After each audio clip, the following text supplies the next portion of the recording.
Tonight, when the clock turns 3:13 a.m., you will hear it. 3 soft knocks on your window. Never louder, never quieter. Always the same rhythm. Knock, knock, knock. Pause. Then again. At first, you'll tell yourself it's nothing. A branch in the wind. An animal. Maybe your mind playing tricks because you stayed up too late. But you'll know it's not, because it only happens at 3:13. Never a minute before. Never a minute after. The first night, you'll ignore it.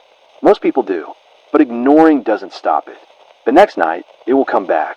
Louder, closer, and whether you want to or not, you'll start to notice. Your reflection in the window won't move with you. It blinks just a second too late. Sometimes it smiles when you don't. Some people give in to curiosity. They look. You must not. There was a man. Neighbors say he lived 2 streets over. He opened the blinds during the knocking. His wife swears she saw his reflection keep standing there, even after he turned away. That reflection walked off on its own. The man hasn't been seen since. Another woman claimed she finally yelled at the knocking, screamed for whoever it was to go away. Her husband found her the next morning sitting upright in bed, eyes open, completely unresponsive. The only sound in the room was 3 quiet knocks, coming from inside her chest. Listen carefully. If you acknowledge it, if you speak, move the curtain, even whisper, it will know you're awake. And once it knows, the sound changes. First the window, then the front door, then your bedroom wall, always moving closer. And if you're one of the unlucky few, you'll hear it from inside the room, still in that same rhythm. 3 knocks, silence. 3 knocks again. Do not try to record it. Cameras never capture sound.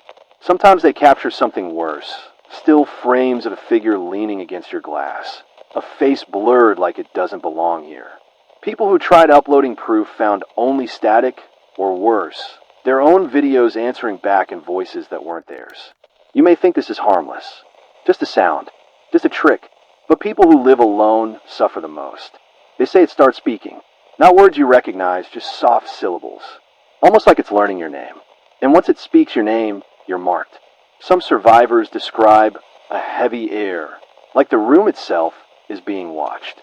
Breathing feels harder. The silence between the knocks stretches too long, too heavy, as if time itself is holding its breath, waiting for you to make the mistake of answering. We do not know what happens if you finally open the window, but we know this. Nothing left behind is ever normal. Rooms stay colder. Mirrors fog from the inside. Pets refuse to enter. And sometimes, even after you move, people say the knocking follows them. Remember this. If you hear it tonight, stay perfectly still. Do not speak. Do not move the curtain. Pretend you're asleep. Because if you make eye contact, even once, you'll learn the truth. The knocking isn't asking to come in. It's asking you to let yourself out. So when the clock strikes 3:13 a.m., be ready. Because the knock tonight is not random. It's not a mistake. It's for you. And sooner or later, you will answer.